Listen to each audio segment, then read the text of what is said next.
13 et 14 juin 2025 au Nigeria. À Yelewata, 258 chrétiens ont été massacrés en l'espace de 4 heures lors d'une attaque par des extrémistes peuls. 22 juin 2025 en Syrie, l'église Saint-Élie de Damas a été la cible d'une attaque suicide attribuée à l'État islamique. L'attentat a fait au moins 22 tués et 63 blessés.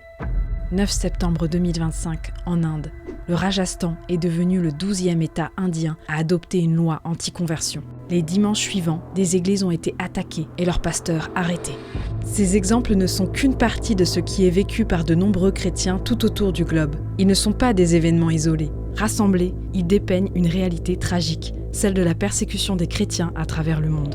Chaque année, Portes Ouvertes publie l'Index mondial de persécution des chrétiens, un classement des 50 pays où les chrétiens sont le plus fortement persécutés et discriminés en raison de leur foi.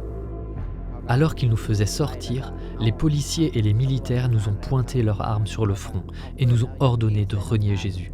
Si nous refusions, nous serions chassés du village.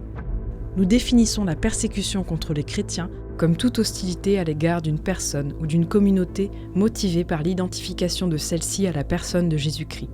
Qu'il s'agisse de violences directes, telles que les meurtres, enlèvements et emprisonnements, ou d'oppressions systémiques, comme les discriminations et les privations, cette persécution constitue une violation grave des droits humains, touchant des centaines de millions de personnes à travers le monde. Actuellement, plus de 388 millions de chrétiens sont exposés à des persécutions et des discriminations fortes en raison de leur foi dans 78 pays du monde. Cela représente 1 chrétien sur 7. L'année passée, 4 849 chrétiens ont été tués en raison de leur foi, dont 3 490 au Nigeria. 3 632 églises ont été ciblées par des attaques, dont plus de 1000 en Chine.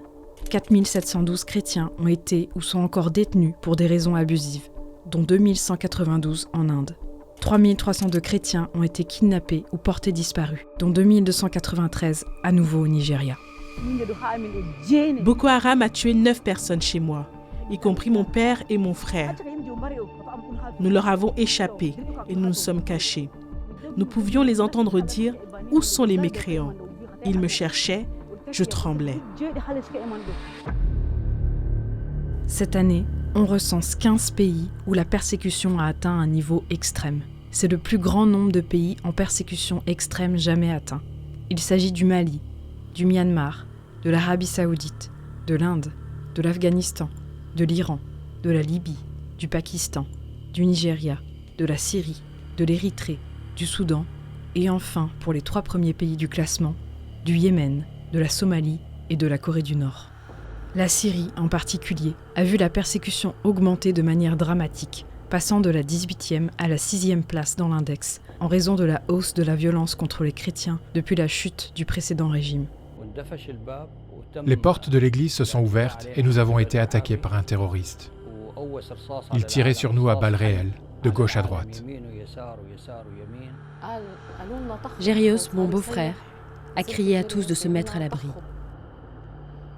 Je me suis accroupie entre 2 bancs. Mon frère Boutros s'est jeté sur le terroriste et l'a plaqué au sol. Voyant qu'il perdait le contrôle de la situation, le terroriste a fait détonner ses explosifs. Vous ne pouvez pas imaginer la scène. Penchons-nous à présent sur les 2 pays où les chrétiens sont le plus persécutés au monde. Numéro 2, la Somalie. En Somalie, la vie est dangereuse pour toute personne identifiée comme chrétienne. Le groupe terroriste islamiste Al-Shabaab cible les convertis et n'hésite pas à les exécuter sur simple suspicion de trahison de l'islam. Il ne peut y avoir aucune déviation de la foi islamique. Les chefs de clan, les anciens et les membres de la famille surveillent toute personne suspectée de quitter la religion. Et numéro 1, la Corée du Nord. Seule une figure peut être adorée comme un dieu dans ce pays, le dictateur et leader suprême Kim Jong-un. Les chrétiens en Corée du Nord sont considérés comme l'ennemi public numéro 1. Posséder une Bible, c'est risquer sa vie. Les rares églises dans la capitale Pyongyang ne sont là que pour la forme. Si de véritables chrétiens sont découverts, ils risquent l'exécution ou l'emprisonnement avec tous leurs proches dans les tristement célèbres camps de travaux forcés du pays. Bien que le régime se vante de détruire les réseaux religieux clandestins, certaines églises secrètes existent encore et la foi chrétienne continue de se propager.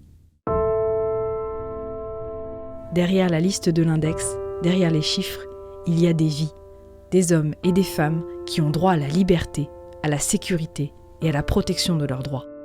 C'est pour eux que nous publions cet index. Il nous permet tout d'abord d'identifier où les chrétiens souffrent le plus, afin de mieux comprendre comment leur venir en aide. Il sert également à sensibiliser l'opinion publique, à informer sur une réalité souvent ignorée, mais systématique et persistante. Nous voulons continuer de mettre en lumière la situation des chrétiens persécutés et de faire entendre leur voix. Leur courage, leur résilience et leur foi à toute épreuve sont indéniables. Peu importe ce qui arrive, peu importe à quel point ils nous terrorisent, je reviendrai à l'église. Mais je veux demander aux gens, ne nous oubliez jamais.